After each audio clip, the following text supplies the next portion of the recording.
So I needed a new TV stand for the basement, so I went on Facebook Marketplace and found this free dresser. And I'm going to show you step by step what I did to refurbish it. So the first thing I did was remove all the hardware. After that, I went ahead and cleaned everything with Dawn dish soap, a Brillo pad, and a brush attachment for my drill. You want to make sure you remove all grease and grime thoroughly before you start sanding.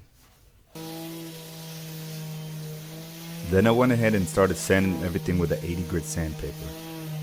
I sanded everything down to bare wood because those are the areas that I'm going to be staining later on. Since the hardware had a bunch of stain and polyurethane on it, I went ahead and threw it in some paint thinner. Then I went ahead and did the same thing with all the drawer fronts and the doors.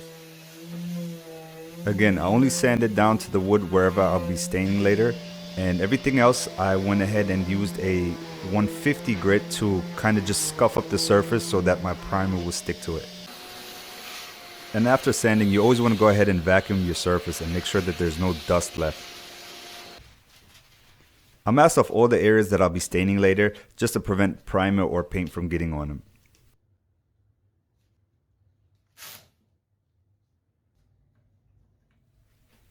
I'm using Sherwin Pro Black Primer, which is an oil-based primer, and I like to reduce it with paint thinner, just about 10 to 15% so I can kind of get the consistency of coffee creamer.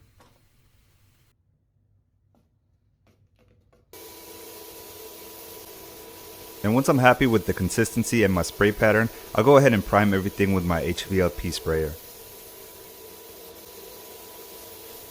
Now personally, I like to prime everything first before I go fix any damages. The primer kind of highlights any imperfection. I let it dry for about 4 hours and then I fill in any cracks with Bondo glazing putty. Once the putty dries, I use a fine sanding sponge and I wipe everything with a tack rag.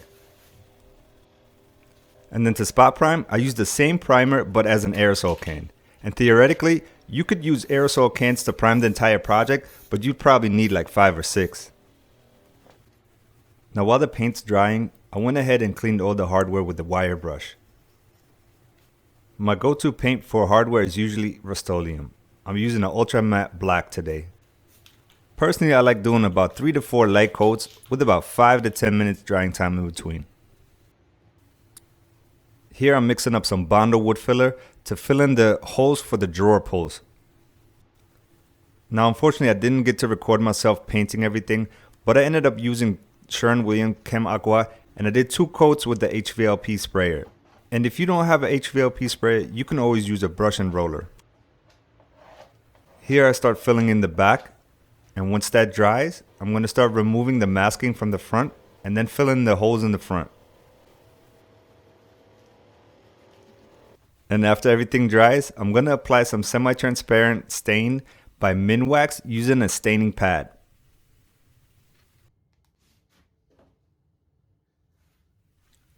Now this step is really simple.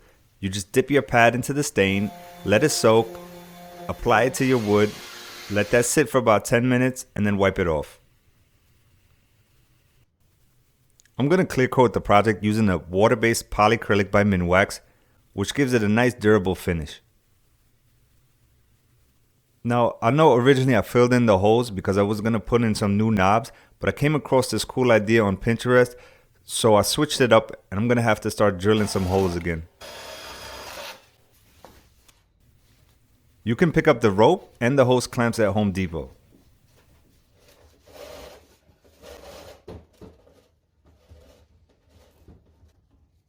Now before you tighten your hose clamp, you want to wrap some electrical tape around your rope. And then go ahead and really tighten that hose clamp.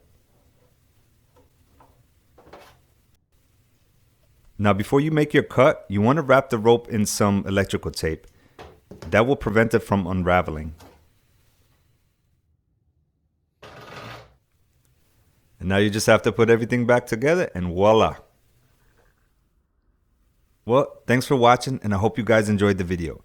Let me know in the comment section what I could put around it to decorate it. I'll be uploading a new project again soon and hopefully I'll catch you then.